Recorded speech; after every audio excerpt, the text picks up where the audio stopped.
मध्य प्रदेश विधानसभा शीतकालीन सत्र के चौथे दिन भी कांग्रेस विधायक का प्रदर्शन देखने को मिला। गुरुवार को कांग्रेस विधायक टोटी लेकर विधानसभा पहुंचे और उन्होंने जल जीवन मिशन में भ्रष्टाचार का आरोप लगाया है। मध्य प्रदेश विधानसभा के शीतकालीन सत्र के चौथे दिन की शुरुआत भी हंगामे के साथ हुई। गुरुवार को कांग्रेस के विधायक टोटी लेकर विधानसभा पहुंचे। उन्होंने जल जीवन मिशन में भ्रष्टाचार का आरोप लगाते हुए नारेबाजी की। हंगामे के चलते कार्यवाही 10 मिनट के लिए स्थगित कर दी गई। पूर्व मंत्री सचिन यादव ने कहा कि बीजेपी सरकार ने कहा था कि घर घर पेयजल पहुंचाएंगे, लेकिन इनकी जल जीवन मिशन योजना के तहत लगे नलों में केवल हवा ही आ रही है, पानी नहीं। प्रदेश में जल जीवन मिशन के तहत जमकर भ्रष्टाचार कर 40% कमीशन का खेल खेला जा रहा है।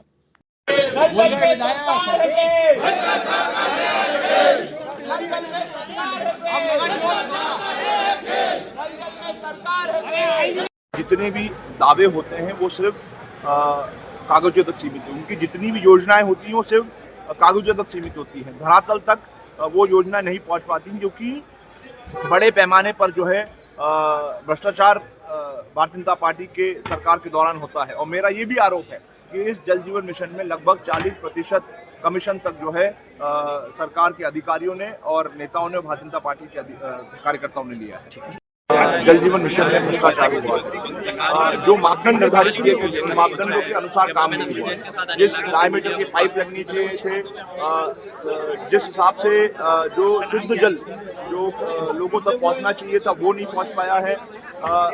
कई जगहों पर, हजारों गांवों में टोटियां हैं, नल हैं, लेकिन नलों में पानी नहीं है। जहां पर पानी की व्यवस्था भी है वो पानी इतना अशुद्ध है कि वो पीने लायक नहीं है। तो ये कहीं ना कहीं सरकार की निराशा के कारण, सरकार के जो है जब सरकार लगातार सोती रही और समय पर जो है कार्रवाई नहीं की, उसका परिणाम है कि इतनी बड़ी योजना जो है पूरी तरह से भ्रष्टाचार की भेंट चढ़ गई। बीजेपी विधायक रामेश्वर शर्मा ने कांग्रेस के नल की टोटी लेकर प्रदर्शन पर बयान देते हुए कहा कि कांग्रेस के पास करने के लिए कुछ बचा ही क्या है। कांग्रेस ने खुद तो कुछ किया ही नहीं और झूठे आरोप लगाती रहती है। देखिए, कांग्रेस ने कभी जिंदगी में काम तो किया नहीं है। 50 साल की सत्ता में गांव को कभी सड़क दी क्या? गांव को अगर प्रधानमंत्री सड़क दी तो श्रीमान अटल बिहारी वाजपेयी जी ने दी। आज गांव में नल जल के माध्यम से हर बहन के घर में पानी जा रहा है। तो ये भागीरथ प्रयास किसी कांग्रेसी नेता ने नहीं किए, पंडित नेहरू, राजीव गांधी जी ने नहीं किए। ये हमारे दल के नेता और देश के प्रधानमंत्री आदरणीय नरेंद्र मोदी जी ने आज देश के 65 करोड़ से अधिक आबादी को नल जल से जोड़ा जा रहा है और वहां पर पानी भेजा जा रहा है उनके घरों में। घर घर तक लाइट की व्यवस्था ये भी प्रधानमंत्री नरेंद्र मोदी जी ने की। कांग्रेस ने केवल 62-63 साल की जो राजनीति उनने की है, सत्ता में रहे सिर्फ भ्रष्टाचार, हर चीज में भ्रष्टाचार, तोप में भ्रष्टाचार, कोयले में भ्रष्टाचार, दलालों की गैंग है कांग्रेस। और इसलिए बोफोर्स से लेकर कोयला तक, हवा से लेकर पानी तक, आकाश से लेकर जमीन तक, चौतरफा कांग्रेस का अगर दिखा तो सिर्फ भ्रष्टाचार दिखा।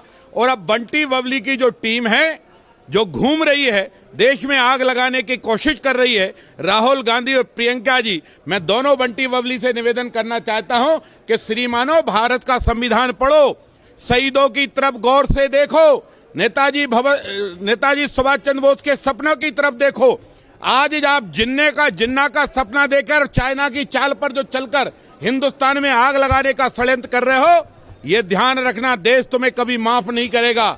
पहले बाबा साहब अंबेडकर ने कभी कांग्रेस को माफ नहीं किया, आज पूरा हिंदुस्तान भी इस कांग्रेस को कभी माफ नहीं करेगा। ये लोकतंत्र की हत्यारी कांग्रेस है, ये भ्रष्टाचारी कांग्रेस है, इसने बेटियों का अपमान कराने वाली कांग्रेस है, ये नौजवानों को फांसी के तख्ते पर लटकाने वाली कांग्रेस है। और ये सत्ता की भूखी कांग्रेस है। सत्ता की भूखी कांग्रेस से हिंदुस्तान अब सावधान है, हिंदुस्तान अब सतर्क है। ऐसी कांग्रेस को मुंहतोड़ जवाब देने के लिए देश तैयार है। भोपाल से उमेश यादव की रिपोर्ट।